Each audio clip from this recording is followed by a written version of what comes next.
good to see everybody. Good to see you. It's good to be seen. Trust me. So if y'all bear with me, I know my voice ain't what it used to be. If y'all ain't with me, we'll make it all right. So I'd like to begin by having a word of prayer. Gonna ask Mayor Brady, would you open us with a word of prayer? Absolutely. Would you pray with me, please? Our Heavenly Father, we humbly come before your throne of grace this morning, thanking you, Lord, for all the many wonderful blessings you've given us, Father. And Father, we just thank you for this beautiful morning you blessed us with. We thank you for your Son, Jesus, our Savior, and the sacrifice that he made for us all. Father, this morning we certainly want to thank you for all those that you've been with that have been sick, and we certainly want to thank you, Lord, for being with Randy through his ordeal with this cancer. Continue, Lord, to bless him and for your will, Lord, and we just ask you to please give him the strength and the courage that he face the days ahead, as well as all others, Father, that are suffering with this terrible disease. Father, we pray for all those that have lost loved ones, that you comfort their hearts, to be your will. Be with us, watch over us, and keep us safe, Lord, as we go through this meeting today. We just pray, Lord, that you help us make decisions that will be helpful to all of our citizens, Lord, but always pleasing to you. Pray for our nation, pray for our counties, Father, and we certainly want to pray for the nation of Israel, Father, through your ordeals, and all the families that are suffering from the storms, Father, that have taken place the last few days, that you be with them and bless them, Lord. Watch over us and keep us safe. Give us guidance, Father, and forgive us when we fail you. In Christ's name we pray. Amen. Amen. Y'all care to stand? Joining the pledge, I pledge Allegiance to the flag of the United States of America and to the republic for which it stands, one nation, under God, indivisible, with liberty and justice for all. All right, be seated. I promise my voice was better this morning. Jeff talked about it. All right. Two-way street. Next thing we're going to do. Oh, first of all, thank y'all for the love, for the hugs this morning. It is good to be here. Next thing, Mr. Chairman, would you please call the roll? Greg Mitchell, Andy Duggan, Dale Reagan, Here. Luke Collins, Alan Foster, Here. Joe Crawford, Matt Adcock, Josh Miller, Here. Jimmy Johnson, Arnold Stowers, Randy Haney, Here. Lloyd Williams, Steve Jones, Tommy Day, Here. Stephen Barlow, Here. Lloyd Burnett, Stephen Milbury, Here. Sam Gibson, Here. Randy Porter, Lauren Wheaton, Jeff Mason, Here. John Potts, Here. David Sullivan, Elisa Farmer, Terry Bale, Here. Ryle Chastain, Marvin Lutz, Denny Robinson, Here. Jerry Lowry, Representative Cameron Sexton, and Paul Bailey. All right. We have a quorum, right? Next thing on the agenda will be the approval of consent agenda, which is the executive committee meetings from August 21st. Any amendments we need to make to that? Questions? If not, entertain a motion to approve. Motion to approve, Mr. Got a Chairman. motion? Second. Got a second? We have a conversation. All in favor say aye. Aye. Anyone vote? All right, motion passed. Next thing, Ms. Jenkins, the financial report. So everybody should have a copy of the financial report through July. We had revenues of $558,000. We had expenditures of $583,000, which results in a program match of $25,814.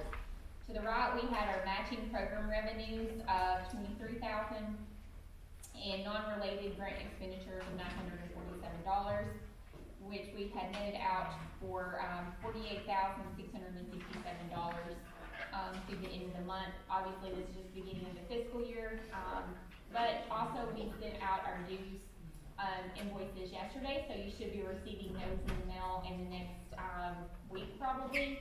And so as those revenues continue to come in, they'll be reflected in the following months.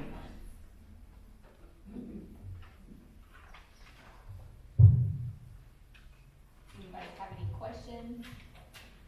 Any questions for Ms. Jenkins? If not, entertain a motion to approve. Got a motion? Got a second? Got a second? All in favor say aye. Aye. Anyone opposed? All right, motion carried. Next thing, I think Mr. Farley has a special presentation.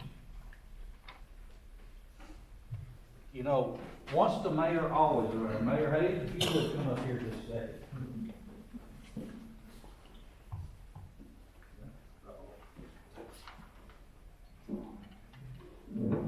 Come on over here. You know, we try and recognize all mayors as they go out of office. Obviously, we have Mayor Burnett that's in her first meeting here, and we're very proud to have her, but we're gonna be very sad to see you leave. Now, I just looked up your bio just a little bit. You first elected to the city council in 2000, and first elected mayor 2006. So that gives me, if I do my math correctly, 18 years as the city mayor of Livingston. And I'm gonna tell you, for those of you out in the audience, I've never had the honor of being an elected mayor, but everybody around this room, you go through there, 18 years is a long time in that type of position. And along with that goes a lot of the honor and recognition that goes along with that. You have done a tremendous job. You know, you think about, of course, you were blessed a little bit. Livingston has one of those unique programs the state tried back several years ago where you get some extra money coming in, but you took that and you have reformed or transformed downtown Livingston. And that park and everything you have there, I'm gonna tell you, after you built the splash pad up there, every city in the Upper Cumberland wanted a splash pad just like Livingston. But you have done a tremendous, tremendous job. And that needs to be recognized, that needs to be honored. So not only that, did you serve the city of Livingston, but you also served as the TML president, if I'm correct, and you were the mayor of the year back in 2011. So, and I wanna say this, I go back, first time you and I probably met, I was still in the courthouse over in White County. You were fairly early on in your mayorship, and when you remember the Highlands partnership that started when it first formed, I remember going to Nashville and advocating for an industrial project over in White County. And I never will remember, I walked out of that room, some of you remember Herb Sullivan, you remember Herb, that was the county mayor at that time.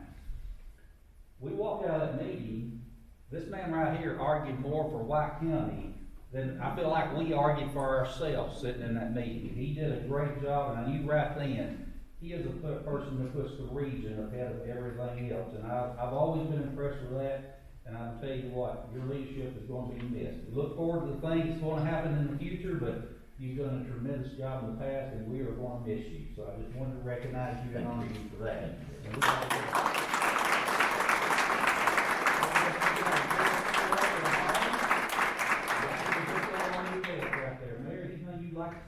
Well, it's been a great run, and I've surrounded myself with just good people around me, and it's been a piece of the puzzle, and have just been a small part of the team. And you know, when you care less who truly gets credit of moving your town forward, it doesn't matter. If you're doing, I've told Mayor Burnett this, and she's doing a great job, by the way, that if you put the best interests of your community first, you just never go wrong. And that's kind of what I've done and based myself and then surround myself just by really, really good people. So much knowledge here in the room, and you've got so much knowledge in your community and people that want to help. I've been fortunate enough, folks that moved in and helped us, and I've learned to be a good listener and do a lot less talking and kind of let them take the lead, and at the end of the day, they make you look good. And I've just been a product of that, and it's been a real good run here at the Development District. We've seen some changes along the way that, and then the buildings and all that good stuff, so. It's been a really, really good run, and I'm just really appreciative of what you've done here today for me. Thank you. You're going to the senior PGA tour now? Still waiting on the call. Hey, thank y'all. No problem.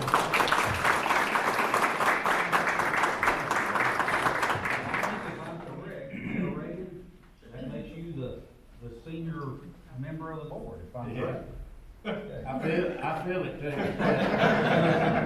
Me and Curtis, I remember, Curtis, you remember the Department of Treasury in Washington? The one they locked you out of? That's the one they like to put you in jail of. You're not supposed to tell everything. Love you, bro. Hey, love you too. Good deal. Next thing we have on the agenda, the big loans, from UCDD, this meeting. Before she gets started, I'm gonna say just a quick word. If you look at these three loans, they all have a partner institution. The first one's gonna be First National Bank, and then the second one is a unique new partnership that we have. Many of you heard what CDFI is, Community Development Financial Institution. And the state's had a number of different programs. This is where we're really getting up and running. We're partnering with this CDFI that's local, the Tennessee Rural Development Fund, that's located here in Cookeville. They're gonna be a great partner moving forward. They're able to bring state money and their money at a much lower interest rate than even I can do, and far lower than what a bank can provide. So we're very excited about this. Technically, we're gonna be making the final two loans to the RDL. I'm gonna make sure I get the acronym correctly, and that has been, Danny, I think, has been working with their attorneys, and hopefully we get all that worked out. But, this is a unique opportunity. It does allow for a better loan package for the end user. So, Mindy? Well, up first, we have my father's mustache. It's a salon in Cookeville owned by Brittany Elmore and Debbie Dalton. They opened in 2016 in memory of their father, Wayne Fletcher, also known as Mr. Wayne. They are a full-service salon. They also operate an apprentice program, and they have outgrown their current space, so they are looking at purchasing a building.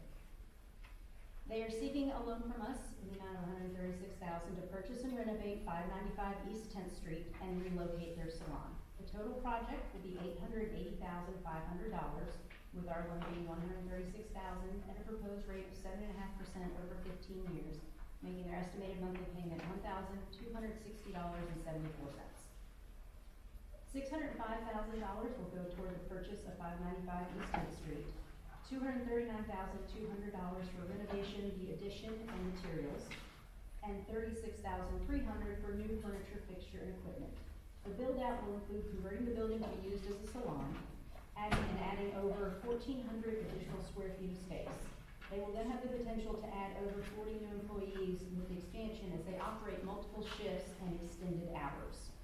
In addition to our loan, they are receiving $720,000 from First National Bank, and they are contributing $24,500, which does not include $5,000 in earnest money they've already paid.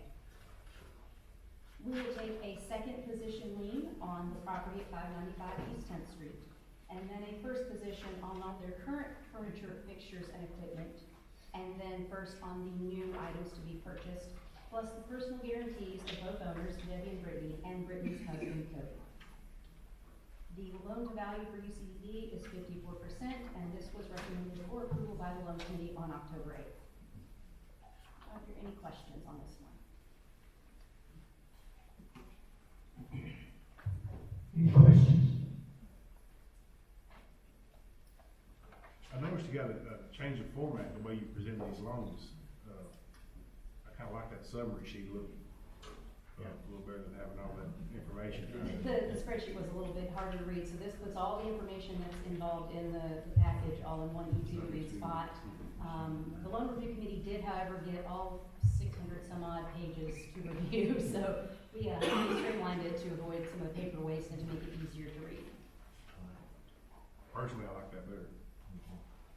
Awesome. I do too. I was looking for it also.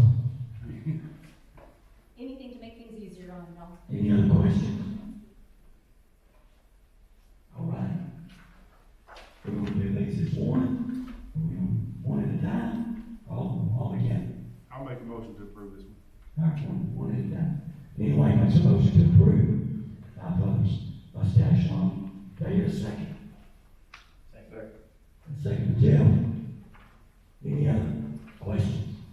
If not, Ms. Shirley, you go wrong. Dale Reagan, Yes. Alan Foster, Yes. Josh Miller, Yes. Randy Haney, Yes. Tony Day, Yes.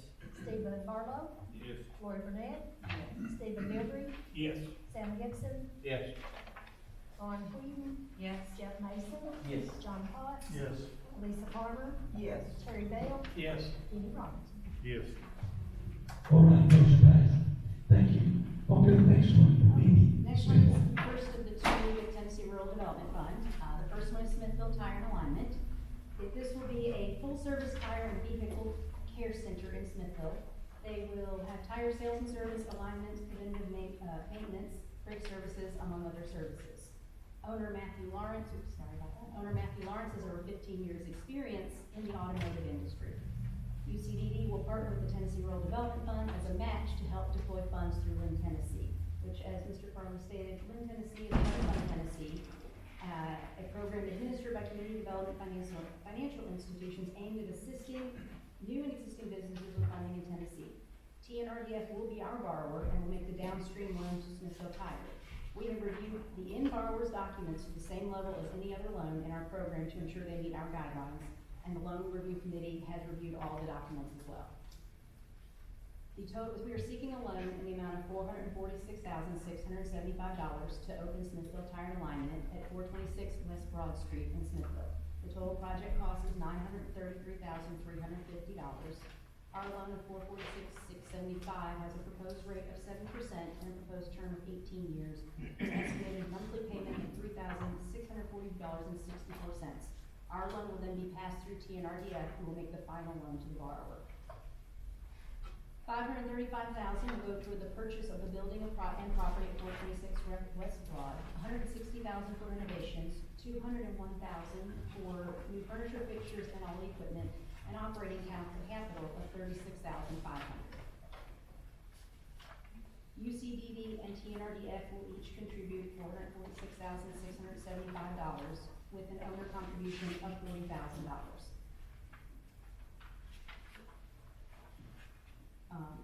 The collateral will be assigned to UCDD through TNRDF's loan to the end borrower, and the loan will be assigned to UCDD as well. We are asking for approval contingent on the loan program determining the paperwork with TNRDF has been done to our satisfaction. Our loan to value will be 63%, and this was recommended for approval by the loan committee on October 8th. Any questions with the new format? So, this is you on to the. This is a new partnership. Yeah. Typically, when we partner with a bank, we're in second place. This is one where we are essentially in first place with everything being assigned through us to TNRDF, and TNRDF will be paying us, the borrower will pay them, and then TNRDF will give us our portion. So we're almost, so I was asking earlier before we started, we're in a very lower risk than what we've been in the past, right? Yes, Interesting. and this estate money is relatively new, so, David Allen, TNRDF and I have been talking for a while about how to partner, and this is the first test run we've got, these two loans. I like it. And these are contingent on approval by the state of Tennessee, because it is a Fund Tennessee project, right? Yes. Cool. And the state looks at it a little differently. They're not so much underwriting as they are just making sure the business, the new business follows under their guidelines, which being located in Smithville and something that they need there, I feel pretty good about. Good deal. Any questions for me? Josh, you got anything? It is needed, I'll say that. I know we had one to, shut down, not because it wasn't busy. It was probably the busiest in town. He quit to help his wife do flowers, so, it is very needed in Smithville. I talked to Matt last night, and I told him he better have some good employees as busy as they'll be. Any questions about this loan? Was approved by the loan committee also. So I just want to make sure I understand. If there's not any questions, I got a motion by Dale to approve. And a second by Barlow, Mayor Barlow. You need a conversation. All right, if you would, call roll, Sharon. Dale Rader. Yes. Alan Foster. Yes. Josh Miller. Yes. Randy Haney. Yes. Tony Day. Yes. Stephen Barlow. Yes. Lori Burnett. Yes. Stephen Bilbrey. Yes. Sam Gibson. Yes. Lauren Wheaton. Yes. Jeff Mason. Yes. John Potts. Yes. Elisa Farmer. Yes. Terry Bell. Yes. Kenny Robinson. Aye. All right, motion passed. Total Kids LLC. Next one is another partnership with TNRDF, Totally Kids, owned by Danielle Hughes. This is a new childcare business opening in an established childcare facility in Putnam County. The owner of the current childcare, Making Memories, is selling the building and the business. Our borrower's project will help prevent the loss of childcare spots in Putnam County, currently about 30 spots, with the ability to add an additional 22 spots. Totally Kids will accept children from 12 months to 6 years, with plans to add after-school care and evening options later. As with the previous loan, we'll partner with Tennessee Rural Development Fund to deploy the Lynn Tennessee funds. And same as with the previous loan, we will make the loan to TNRDF, who will then make the downstream loan to the borrower. Same as before, we have reviewed all the documents to our normal standards, and the loan committee has as well. We are seeking a loan in the amount of $292,500 to open Totally Kids at 5144 Nashville Highway in Baxter. Total project cost is $600,000. Our loan request of $292,500 has a proposed rate of 4.5% over 20 years for an estimated monthly payment of $1,850.50. Due to the important need of keeping child care spaces in our region, we are asking for a lower rate and the maximum term for the type of collateral. $560,000 will go towards the purchase of the business and building at 5144 Nashville Highway, $15,000 for cosmetic repairs, and $25,000 in operating capital. UCDD and TNRDF, through their Lynn Tennessee funds, will each contribute $292,500. The owner will contribute $15,000. As with the previous loan, the collateral will be assigned to UCDD, and as will the loan from TNRDF to the borrower. And as before, we are asking for approval contingent on the loan program determining paperwork with TNRDF has been done to our satisfaction. But this loan will have a loan to value for us of 64%, and the loan committee did recommend this one for approval on October 8th as well.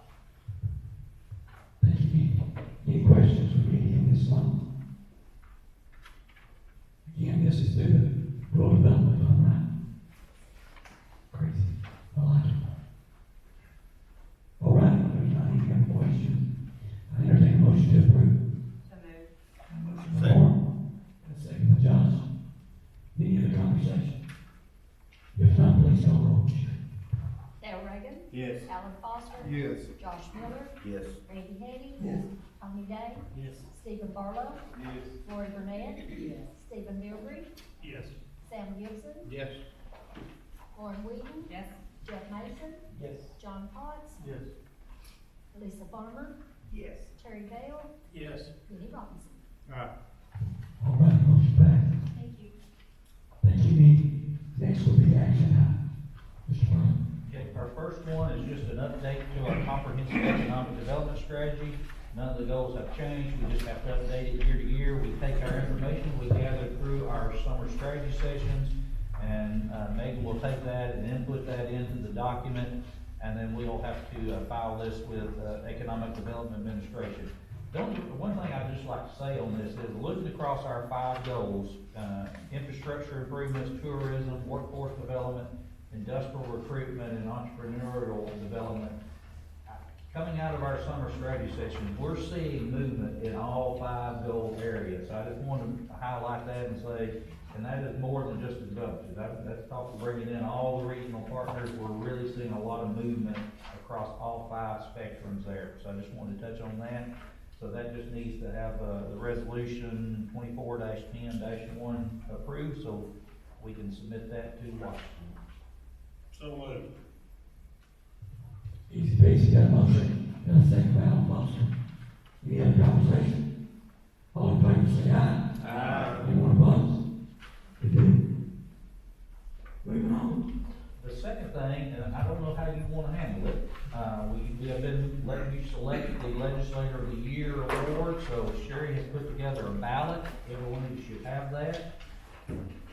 I'm gonna defer, Mr. Chairman, if you'd rather just let somebody nominate and get a voice vote, or if everybody wants to select one out of each one and just submit those in, we can tally the votes later, it does not matter, however you'd like to do it. Well, since you're giving me that authority, I do not want to do a voice vote. Because all of us like our senators and our legislators, right? Right. And we don't want to make no bad blood. So, if you'd like to vote, you can vote. You can lay them on Mr. Forrest, right here. You just leave it laying on your desk or your spot, and we'll pick those up and we'll get it done. You don't have to put your name to it or anything, just mark, and let's go ahead and mark one state senator and one state rep, and we'll select one. One each. All right. This is gonna be kind of funny. So, I'm interested in how this is gonna turn out.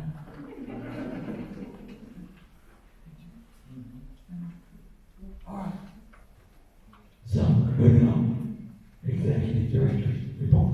All right, I'm gonna turn over here, Tommy Lee, and let's see, where's Lisa going to?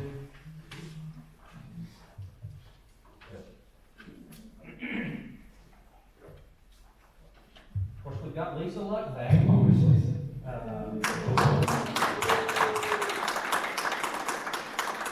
I've asked Lisa just to give a quick overview, what she's being paid to do. Make sure you understand her role and how that she can help you, so. Thanks for asking me to speak, Mr. Farley, and I compiled a big bunch of information I wanted to share with everybody. The first person I saw when I walked in was Henry Bowman. He goes, "You're speaking today, right?" And I was like, "Yeah." He goes, "We'll speak with very few words." So, I'm gonna take his advice. I'm excited to be able to provide solid waste, programs for y'all.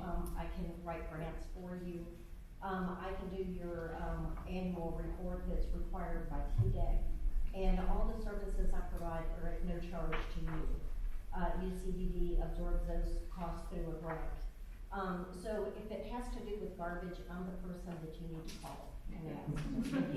If you're puzzling over anything, or if you have a project that you'd like, help with, just call me, we'll talk about it. We'll talk about how to fund that project.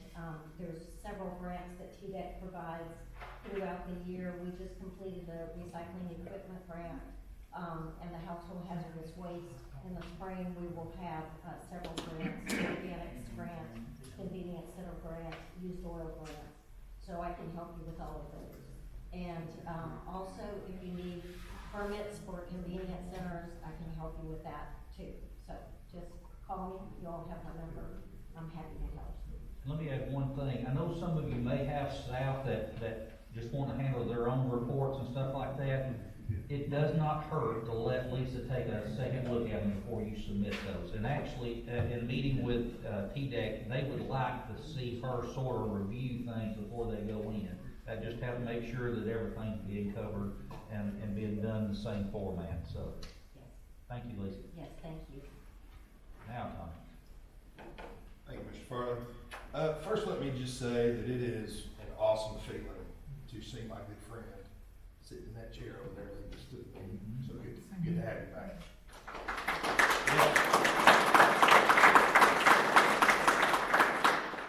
And so Mr. Farley asked me to address the board about a couple of issues. The first thing that I want to talk about is the process to undergo a special census. Now, I know that in talking with you, I know that a lot of you feel like that your communities was misrepresented and significantly undercounted during the 2020 census due to a myriad of reasons, not one of them being the COVID-19 pandemic.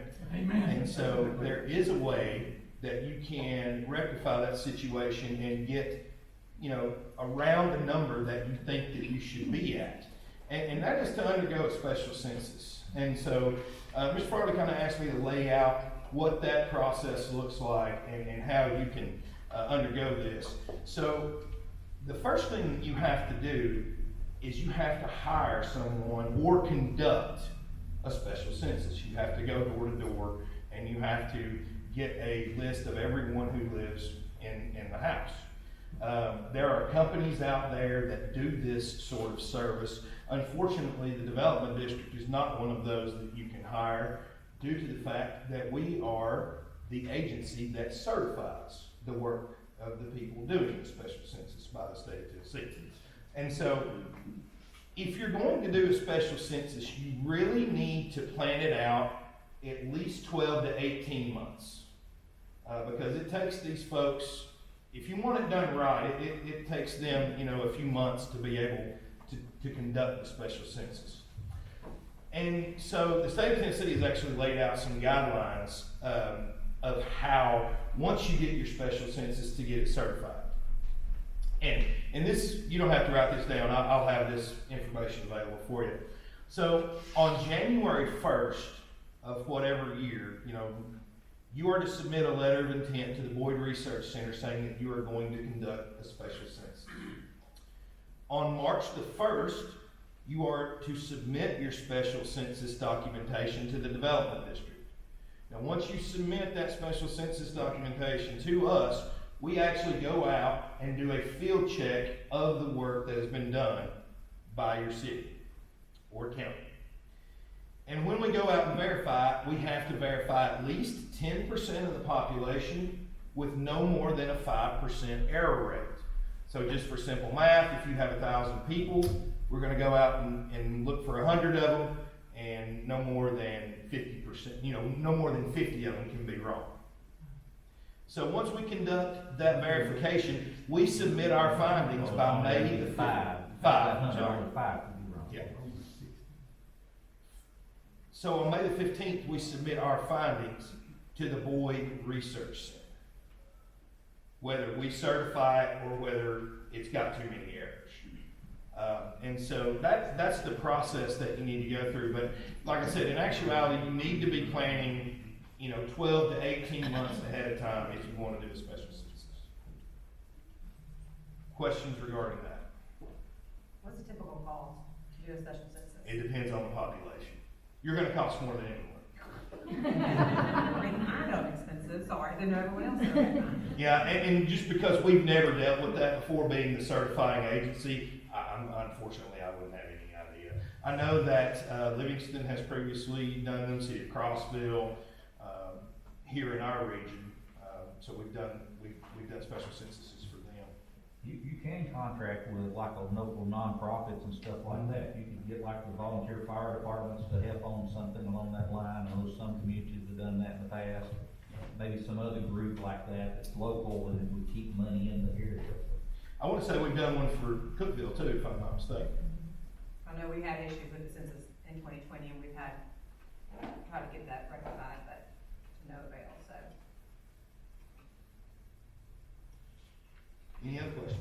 So we don't have an idea of the cost per population. I would imagine it's going to be per person kind of thing. That's what I'm. These numbers, are they generally a lot different from a regular census? You know that? Typically, yeah. Typically a lot, big difference. I mean, 10%, 10, 15% typically. The issue though, that I know we have, and everybody else, is we don't think it was done properly. But more than that, how many people moved into the community? Well, and Mayor Potts, just to piggyback on that, the 2020 census is probably different than any other census that's been conducted in the history of this country. And so the results may be significantly larger than previously conducted special census. And I think the number they used to throw at is like $1,000 a head. For everybody you picked up, it worked out to be about $1,000. That you would receive. Yeah. But not cost, yeah, that would be the extra benefit. So it's worth doing it if you think that you're gonna have several people. We are actually in the process of doing the special census. They're going to start mailing out our mailers by next month, I do believe. Who did you get to do yours? Barnett Group out of Nashville. What was the cost? If you don't mind me asking. They said it could cost anywhere from $8,000 to $25,000 depending. And again, that's gonna go back to how many people they have. Yeah. But they wanted us to partner with the local volunteer fire department, and that would bring the cost way down, from them having to bring their own people to go door to door. That brings the cost down tremendously. They start with mailers first, and then if, like ones they don't receive back, then they do phone calls. If they don't get that, then you send people out. Yeah, and thanks to my assistant director, Marcy, she just sent me a Google link that says $5 a person is about an average cost per special census. Well done, Marcy.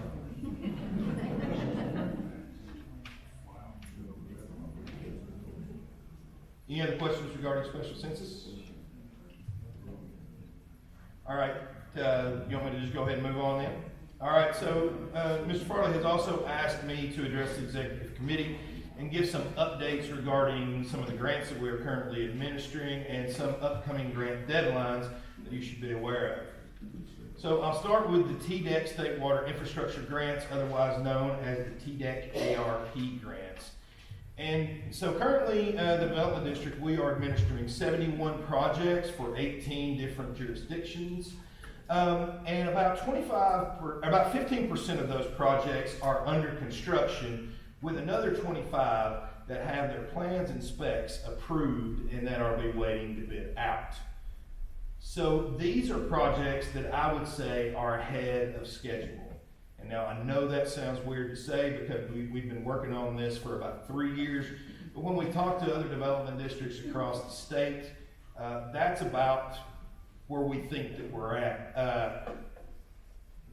The majority of our projects, approximately 50%, are in the design stage, meaning that either the engineering is currently being worked on or that the plans and specs have been submitted to TDEC and Ernst & Young for review. And these are projects that I would say that I would consider them on schedule. Not behind, not ahead, but about where they need to be. And then about 10% of the projects that we have not had a preliminary engineering report approved, and these are projects that I would consider behind schedule. Now these projects seem to have a common denominator in that the respective engineers for these projects have either not submitted the PER or is having the PER under review. And it's just my opinion, but I believe this is due to the fact that a number of our region's engineers are simply saturated with the work that they're doing. They're just completely overwhelmed. And just for example, we're working with 16 engineering firms for 71 projects, and at the end of the day, some of them just have more work than they can handle. But I will let you know that we're in constant communication with them, and we hope to get these projects off the ground pretty soon. We also have a weekly call with Ernst & Young in which we give project updates. So just to wrap up this portion, I feel like that most of our projects are either on or ahead of schedule with the rest of the projects across the state. And so, any questions regarding these TDEC ARP grants? Robert Becker is in the room, so if anybody wants to yell at him, now is the time to do that. Will you be?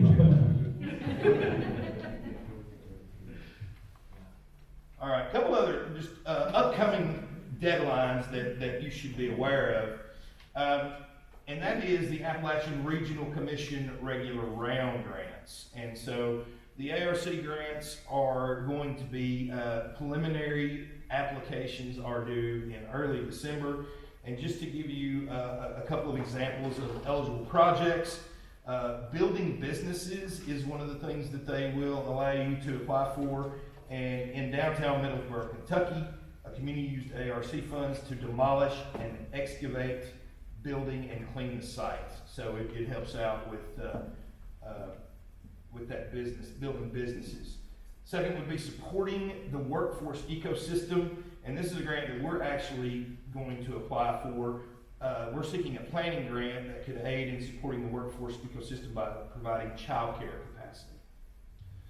Also, community infrastructure. This is one that we are pretty familiar with. This is water and sewer rehabilitation.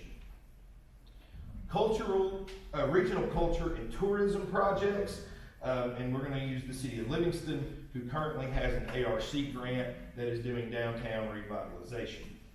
And then finally for ARC is capacity building up in Delaware County, New York. Recently received funding for a strategic planning grant centered around building community capacity through stakeholder, resident, and business owner engagement. So again, there is time if you want to submit an ARC grant. Please contact myself or Marcy or any of the planning and community development team, and we will assist you with your application. Again, those are due 1st of December. And just for match requirements, if you are a transitional county, it's a 50-50 match. And if you are at risk, you are a 70-30. We do not have any distressed counties, so we don't have to worry about that right now. And then finally, just one more update for you. Community development block grants, they have announced the deadline date, and that is in early March. And so if we just do the math backwards, we do expect announcements within the next couple of weeks. So for those of you that have applications that are awaiting an announcement, we do expect that to come pretty soon. And CDBG has amended what or expanded what they allow to be submitted for an application. They allow for public health and safety for large and small populations. This is going to be fire and ambulance to help out with that stuff. Community infrastructure, which is going to be sidewalks, and they actually allow street paving now in CDBG. Yes, so that can be applied for. Community revitalization, again, this is downtown revitalization stuff, facades and things of that nature. Sewer system rehab for small systems only, and water system rehabs for small systems only. And then I think 5,000, is that right, Marcy, for the small systems designation? So if you're under that 5,000 population, you can apply for sewer and water rehabilitation. Any questions on ARC or CDBG? That's all I got. Thank you very much. Good job. Last thing we have on the update, and Rebecca's going to hand out, we've got our legislative event that you've asked us to help facilitate. It's on the books for November 21st. That'll be in this room. It's going to be combined with our RPO, and basically we're just going to do an RPO overview of the projects on the wish list. Now, what Rebecca's handing out, what we sort of would like to do, and I've talked with Stacy Morrison who's here, and he'll speak here in just a second. We'd like to take just sort of some big picture projects to let our legislators know what's most important. We have internally sort of sit down and put what we think our ideals of those projects would be. But it's your event, so we want to give that to you, let you take a look at it, see if there's something that you'd like to change, something you'd like to put different. You're free to do that. If you would get with either Tommy or myself, Sean, Mark, Dudney, and we'll make sure to make those changes. And what we're sort of thinking is grouping these according to legislative districts. So we take Kelly Keesman's district and put those all together, Cameron Sexton's all together, you name it, and we would put those projects and then go through, start off of the legislative event talking about transportation and then move into the other issues that you'll have to do that day. So take a look at this list. If you don't like what we've got down there, get with one of us and we'll make the change and we'll get the project that you want on there.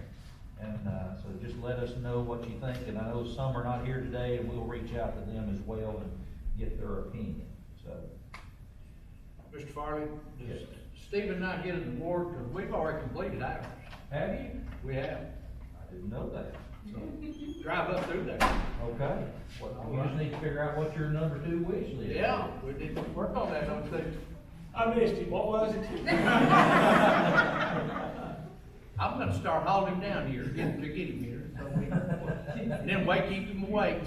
I sat up here, but they said it was late because I didn't want to have to sit and keep him awake.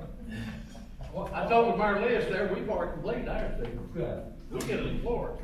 Have y'all already got it turned all the way through? Finished up this week, last weekend, absolutely. Right there, Stacy, you was worried right there, you've already got one off the wish list, right? Yeah, I got one on the wish. Well, you need to come up with what another wish is. Then We'll see be what working. we'll put on. You're done for 10 years now. It is in the city.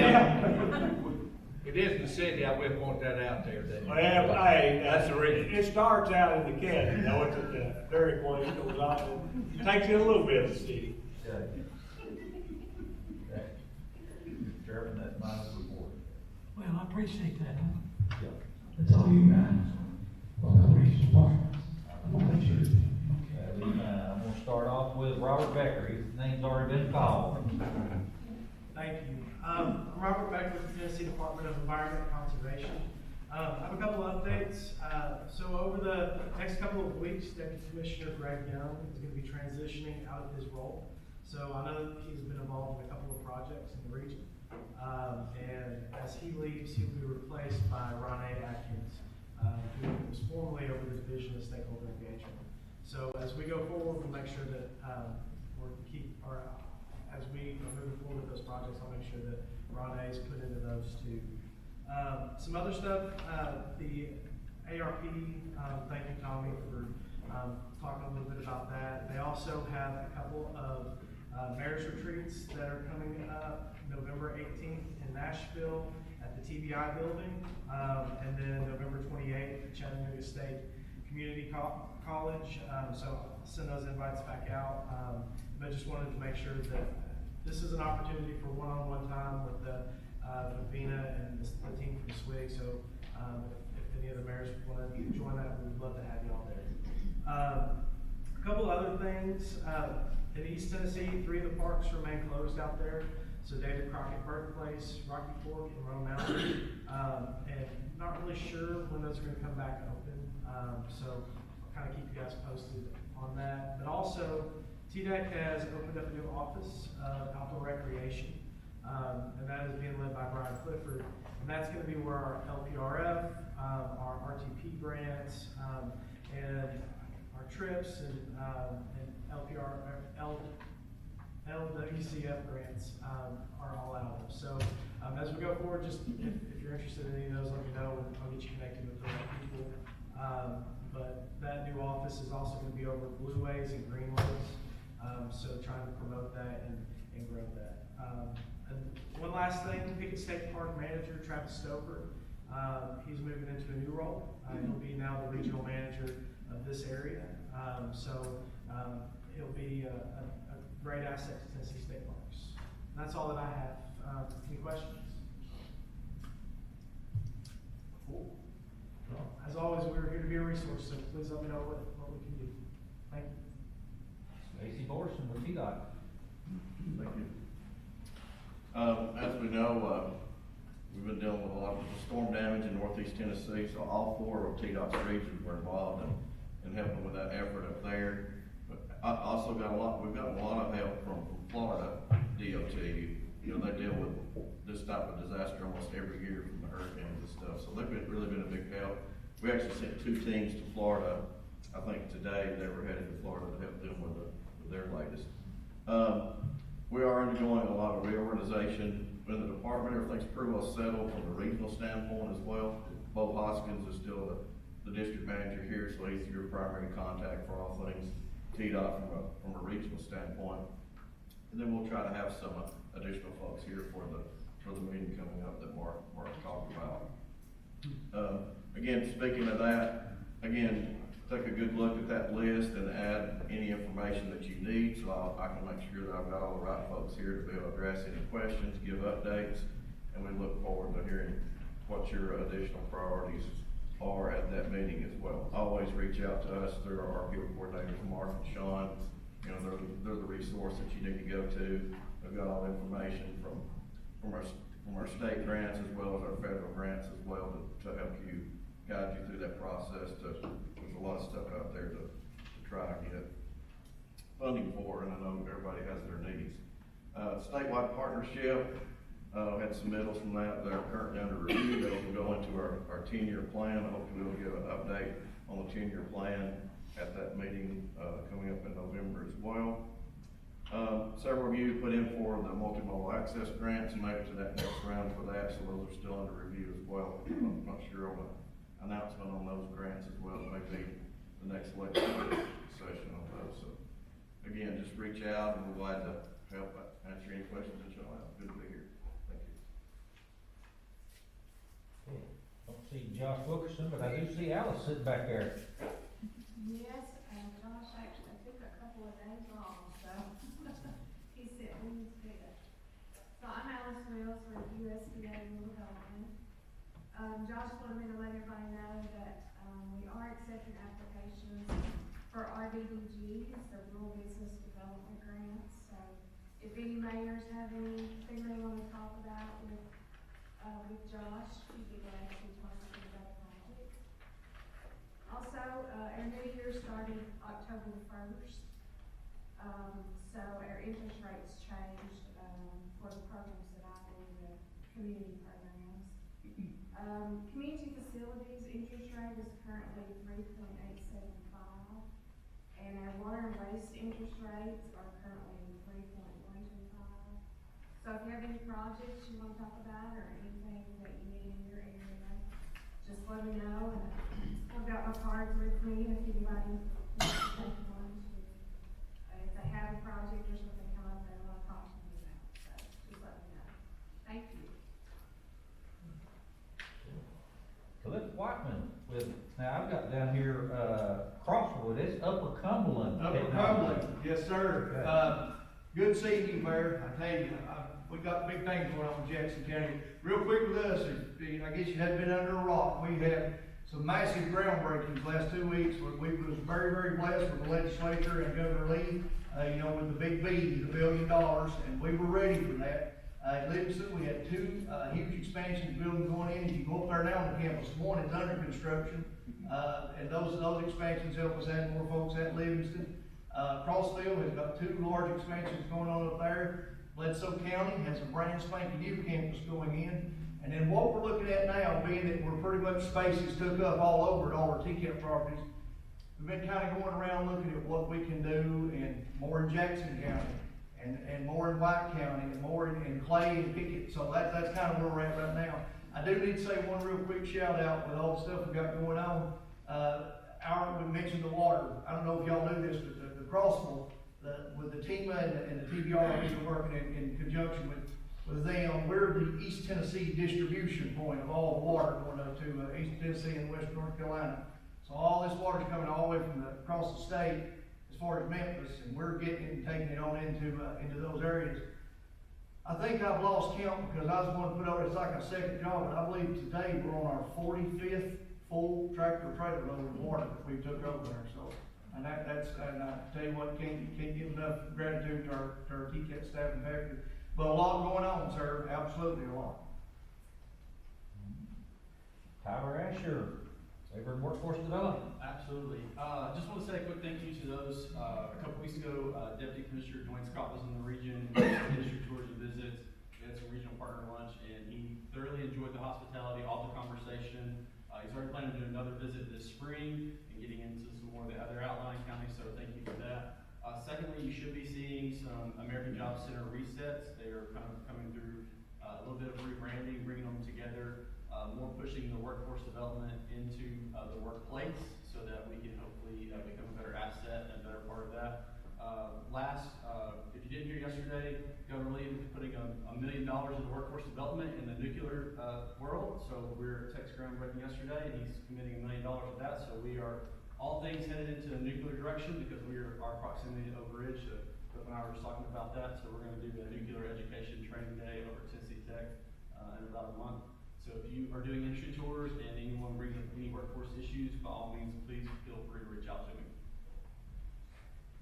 Okay, we've got Shirley Pond and Amy Dennis from Congressman Desjardins' office. Any update? Thank you, Mark.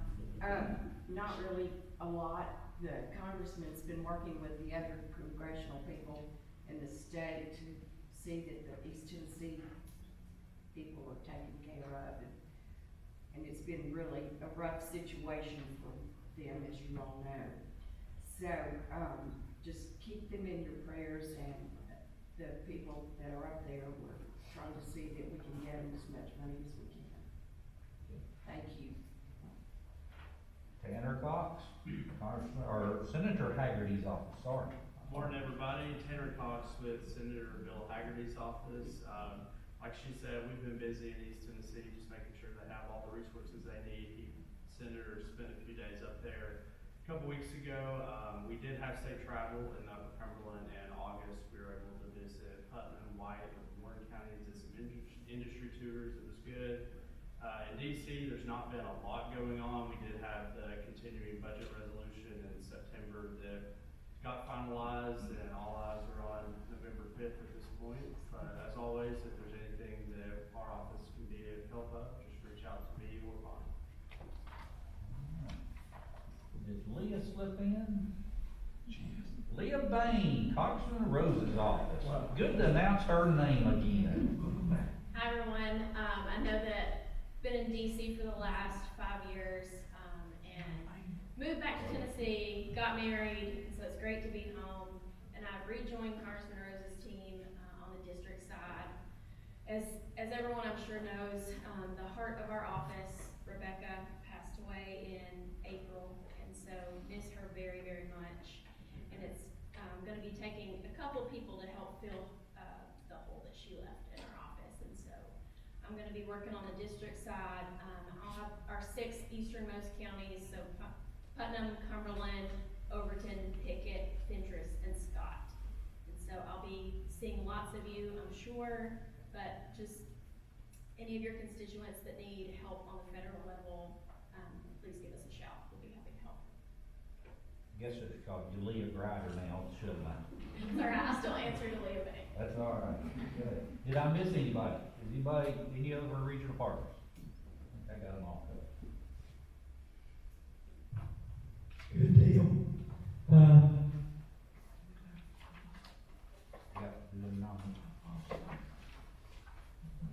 This thing's being nomination committee. That'd be the chair, secretary, treasurer, and all that stuff. See, I want to be on that. Well, not everybody's ain't going at once. Yes, I get the name people. Is that how that works? Right, DW, how long has it been since you served on that?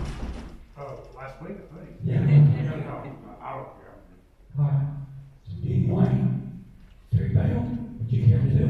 I think I've asked you before. And, who else wants to do it? Oh, Maybe I contact, that was a yes, mistake, sorry. Lauren says no. What is it for?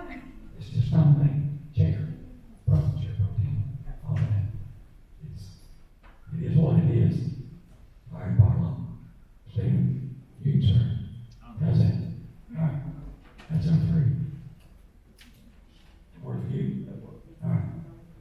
Moving on. Next thing, the big public comment. Is there any public comments? On new business, old business? Entertain a motion to adjourn. So moved. Second. All in favor? Anyone opposed? All right, let's move right on in to the UCHRA executive meeting. Please, Sherry, would you please call it? Greg Mitchell, Dale Reagan, Here. Alan Foster, Here.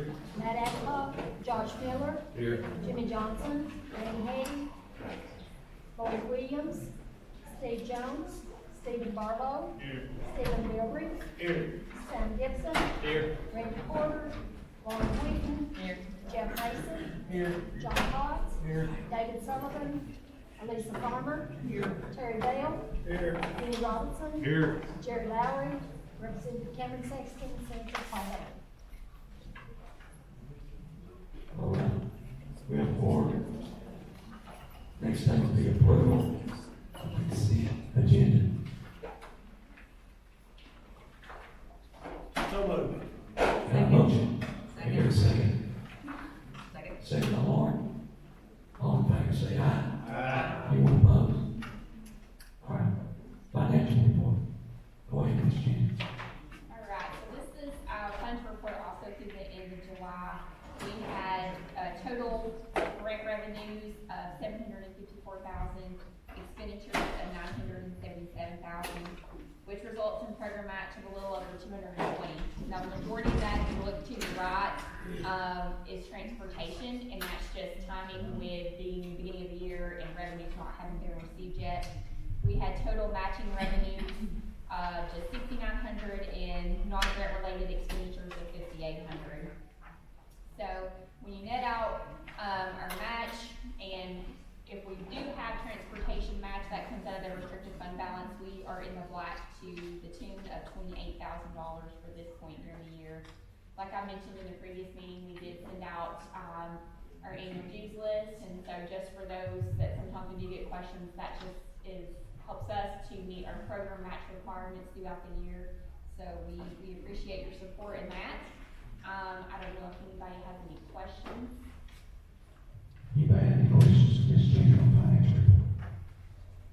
If not, entertain a motion to approve. Motion, second. Jim, Mayor Barber. All in favor, say aye. Aye. Anyone opposed? Next would be the hearing. Report. Okay, run through, these are fairly standard as we do every month, and we have to put these in the minutes.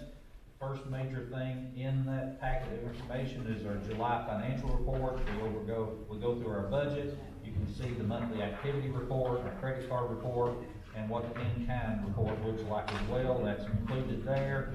We do have carryover funds from 23-24 year. 3 of those documents have to deal with those carryover funds, basically saying here's what we're gonna do with them when we roll them over to the next calendar year. You've got your program information report, the PIR that's included. It basically goes through its compiled report about our 23-24 year. It tells you about how many children we serve, the staff turnover, a lot of different information like that. We've got our 23-24 annual report that's included in there.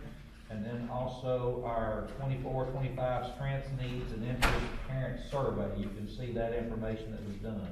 And the last document, we actually just gave you the executive summary of the first introductory part, and it's the curriculum basically we go through. It's the Caring for Our Children Basic Health and Safety Foundation for Early Child Care, Early Care and Education. Now, Sheriff, you will hand that or hold that up. This is the full document. We didn't make copies and put that in there, but if anybody wants us to email them a copy of that, you're free to go through that. And that is just basically the curriculum that we follow through the Head Start, and it has to be approved by the board. So we did put the first little bit in there, and be glad to send you copies of that if you'd like to see it. So, Mr. Chairman, that is the Head Start documents included. Any questions about this? If not, entertain a motion to approve. Mr. Chairman. Got a motion to Dale. I say Got a second. Ms. Farmer. All in favor, say aye. Aye. Anyone opposed? All right, moving on, Ms. Malay. Good morning, mayors, and welcome to our new mayors. Just a brief introduction as to what I'm doing for our new mayors. Through our Community Services Block Grant, we are required to report out on information at every board meeting. Community Service Block Grant encompasses our whole agency, so it's a little different than just a program that focuses on one single service. And also with the Community Services Block Grant, there's different documents that I need to bring to your attention, and so you'll be seeing me at every board meeting giving that presentation. If you have any questions or want to delve deeper, feel free to reach out to me. So you'll see in your notebook that there are dashboards. And so that is what we prepare every month, and it looks at our service numbers. I've also included an October 2023 to September of 2024, which lets you see how many units of service a lot of our programs are getting, and how we're doing our outreach into the counties. At our last board meeting, I talked about how we were having a large fundraiser, a yard sale, community-wide, to try to get a lift gate for our commodity truck and try to spiff that up just a little bit. I'm happy to report that we raised over $4,000 at that yard sale. So we were very pleased with that. Thank you to all the partners, internal and external, that helped us pull this off. And I did want to publicly recognize Al Ashburn and Judy Sanchez for leading that effort and putting lots of hours into making that a success. So you can see what I'm really proud of on that October to September dashboard is that we provided over 22,000 units of information and referrals. So if we don't have the program, when someone calls in, then we're going to do that due diligence. We're going to use ucassist.org. We're going to use our contacts, and we're going to try to make sure if there is a service that would assist, that we get our folks over to that. I also wanted to let you know that we have put the Whistleblower Protection Act in your binder, gave you a copy of that. That is just a requirement that I make sure everyone is aware of that through our Community Services Block Grant. And I've also put a sheet of paper on ROMA, the Results Oriented Management. It's what we do with our data. They're trying to teach us and encourage us not to just count data, count units of service, and then file that away.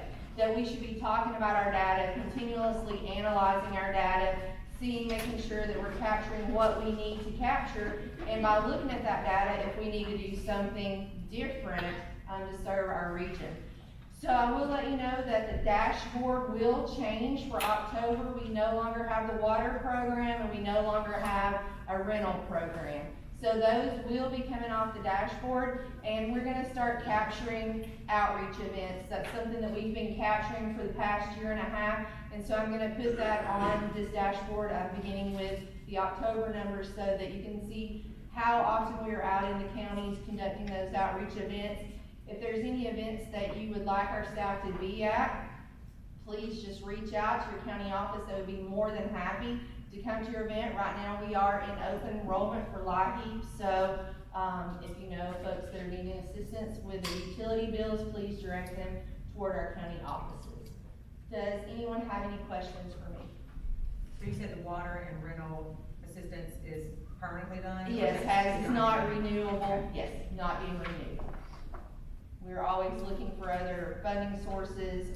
We do know that the water program was a great resource and a great help to everybody. We do wish that that had ongoing funding. Because we do have a couple of new mayors, just sort of overview some things you may not understand. We talked about that aroma, there's results-oriented management, accountability. Sorry, can't even keep all the acronyms straight. Yes. One of the things UCHRA has that is a little unique is we have a policy council that's made up of service providers, also participants of our programs, and different supporting systems out across the region. So just an illustration, there's a total of, I think, 14 or 15 members of the policy council. We've got somebody from public housing, we've got somebody from one of the utility companies. We also have, I think, 6 or 7 actual participants, people that use our services every day. And then we have some other support, like we've got police department, a couple more things, volunteer behavioral health. That policy council meets the same months, every other month, just like we do here. And they sit down and they talk about the big picture. Mayor Eddie is on that. Mayor Gibson's on there as well. They serve as the chair and the vice chair. And we discuss various issues going on and try and go through, and out of that, hopefully put together a game plan, a strategic plan for the agency. So there is a lot of input that goes on that you may not see in the board meetings. So. And the last thing for our new mayors, and just also to everyone, the next thing we've been focusing on training, internal and external. So what we're starting to look at now is we would like to do poverty simulations in all of our counties. So that is what we're looking to develop. We'll probably be reaching out, I'll probably be reaching out, because we would need a location. We can hold up to have 80 folks going through this poverty simulation. We're thinking, anyone from business owners to churches to individuals, just to kind of simulate a day in that poverty, trying to get to assistance, make sure you have bus tickets to get everywhere you need to go. So it's a very good training, and so that's the next thing through our community services block grant. We would like to roll those out into the counties. I would like your input of who do we need to invite, who do you think would be beneficial from being there? So we'll be reaching out. Any other questions for me? Mayor Henny, glad you're here today. Thank you. Any questions for Mr. Mayor? All right. Moving on next, I like it. Next thing will be the 24-25 governance board. You have that in here. Find it. Everything you want to cover on that. We send out a ballot for all the city mayors, and they select who's on here. All right. This will be adopted. Resolution 2410-1, right? No. You got the governing board, and then we've got a 2410-1 resolution that will apply for a safety. It's two different things. We need to adopt the governing board. Yes, both of those need to be active. That was voted on by the mayor? Yes. City mayor? I'll make a motion to accept the governing board. Thank you, David. Motion by Dee, second by Joe. Any other conversation? All in favor, say aye. Aye. Anyone opposed? How about that? Next is resolution 24-10-1. Want to explain? Yeah, that is, Public Entity Partners, our insurance firm, and they, we have to pass this to be able to apply for one of their safety grants. So this, I think we're doing a driver training program this time, so. Everybody sure that falls out? Motion to approve. Got a motion by Terry Bell to approve the resolution. Got a second by Larry Weed. Any conversation? I cut down myself, I'm sorry. Good had to be in DC for that one. Right there, Yeah, exactly, I was looking, I couldn't see her. Chief. Okay. All in favor, say aye. Aye. Anyone opposed? All right, motion carried. All right, executive director's report. I will ask Megan Spurgeon if she'd give us just a quick update on, let us know where Empower is at. We've hit, first milestone, moving into phase 2, so. We have. Good morning, everyone. Quickly want to go over some things with Empower Upper Cumberland. I know we have a few new mayors in the room, so if you would like to see me afterwards, I'd love to give you a further update if you'd like to know what our program is about. We are currently, we have enrolled 702 families. 72% of those families are single households. Most of them are single mothers. We are averaging 2 children per household, which is what we expected. Just some things to know about the families when they're coming in to our program. 67% of them are employed. They are working families, they're working single mothers mostly. They're averaging $14 an hour when they are coming into our program. We actually lead the state in the pilots for the amount of savings that our families have when they come into our program, of having at least $500 or more in savings, but that's only 7% of our families have $500 set aside, so that's just a staggering number to think about. 40% of our families, when they come to us, were unable to pay for rent in the last 12 months, and 43% of our families were unable to pay for food in the past 12 months when they come to us. So those numbers kind of just stand out to me that I wanted to share with you, is these are families who are really trying, they're working, they are really trying to do better for them and for their children. We do have some really great numbers to share though. 492 of our households have earned milestone payments, and those milestone payments are not a handout. Those are milestones that they are doing work, they're meeting with our incredible partners, with Tennessee Tech or Highlands Training Center. They're working on their education and employment skills, they're working on their parenting skills and earning funds by doing that. And that total that they've earned is $354,000 through this program. So that's $354,000 in our families' pockets that is then coming back out into our communities as well. So I really want to share that and let you know that it's just a little bit of a different kind of program in that way, that they are earning that money. Our average income levels in the program have increased from $1,748 a month at enrollment to $2,080 a month. So that's an increase of $332 a month or 19%, which is a great number for us. To show 19% increase in income is huge for this population. It's huge for anybody, but especially for this population. And we have, when we started this program, we set a goal to get them to 225% of the federal poverty level. That was a number that we thought, you know, if they get to that number, they won't need government assistance, they'll be in a good place and they're good to go. And that was a goal that we thought was important, but we found out that our families don't necessarily need to get to that in order to make impact in their lives. But of the 225% of federal poverty level, we have had 25 families reach that goal that we set. So we're super excited to say that we've had those families reach that huge milestone. Anybody have any questions? Thank you, Megan. The only thing I have, if you want to put on, make a note, our DC trip will be March the 8th through the 12th of 2025. March 8th through the 12th of 2025. We'll probably start asking if you're interested very soon, so we can go ahead and get as soon as possible, get things taken care of, so. You did. Will. 8th through the 12th.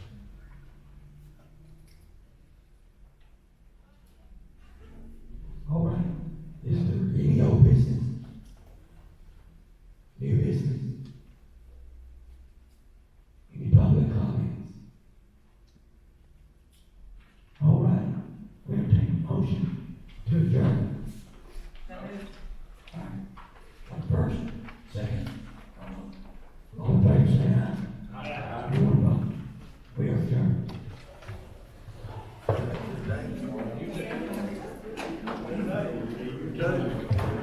He does